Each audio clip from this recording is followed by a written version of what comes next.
नमस्कार मंडळी, स्वागत आहे तुमचं सगळ्यांचं आपल्या लाडक्या युट्यूब चॅनलमध्ये। तर व्हिडिओवरती नसाल तर व्हिडिओला लाईक करायला विसरू नका आणि चॅनलला सबस्क्राईब करायला देखील विसरू नका आणि हा व्हिडिओ शेवटपर्यंत नक्की बघा। समरने मागितली चक्क आता आनंदची माफी, तर दुसरीकडे मात्र स्वानंदीने फोडलं सर्वांसमोर मल्लिकाचं थोबाड।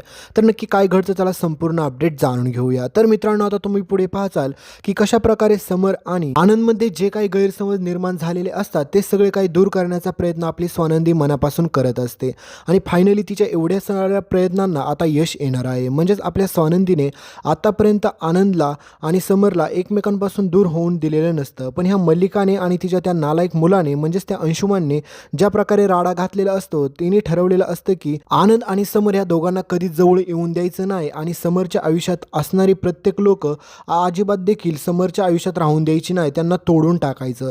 तर हा सगळा प्लॅनिंग असतो ह्या माजुरड्या मल्लिकाचा। पण दुसरीकडे मात्र आपली स्वानंदी पुढे अशा प्रकारे पुरावे गोळा करते आणि सगळे काय आपल्या समोर घेऊन येणार आहे।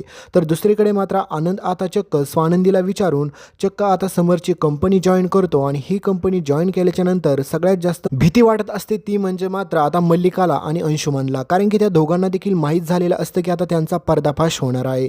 कारण की त्यांनी एवढे प्रयत्न केले होते की समर आणि आनंदमध्ये फूट पाडण्याची, पण ह्या आपल्या स्वानंदीने अशा प्रकारे युक्ती लढवलेली असते आणि त्याच्यामुळे आपला समर आणि आनंद दोघेजण देखील एकत्र आलेले असतात। तर पुढे तुम्ही पाहाल की आता कशा प्रकारे ही मल्लिका आणि अंशुमान आपल्या स्वानंदीला त्रास देण्यासाठी खूप सारे प्रयत्न करतात आणि फायनली त्यांचे त्रास देण्याचे खेळ देखील आता संपणार आहेत। म्हणजेच आपली स्वानंदी सगळ्यांसमोर त्यांचा पर्दाफाश करते। मल्लिकाच्या विरोधात आता स्वानंदीकडे भयानक असा पुरावा असतो आणि तुम्ही पाहिलेच की कशा प्रकारे ह्या अंशुमानला स्वानंदीने कुत्र्यासारखा मारलेला असतो।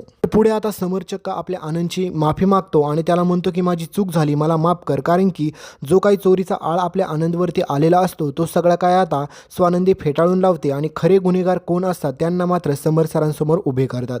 तर समर नेमका यांच्यासोबत काय करतो हे पाहणं खूप रंजक ठरणार आहे। तर भेटूया पुढच्या येणार अशाच लेटेस्ट अपडेटमध्ये। तोपर्यंत चॅनलला सबस्क्राईब करा, सोबतचं बेल नोटिफिकेशन ऑन करायला विसरू नका। भेटूया पुढच्या अपडेटमध्ये।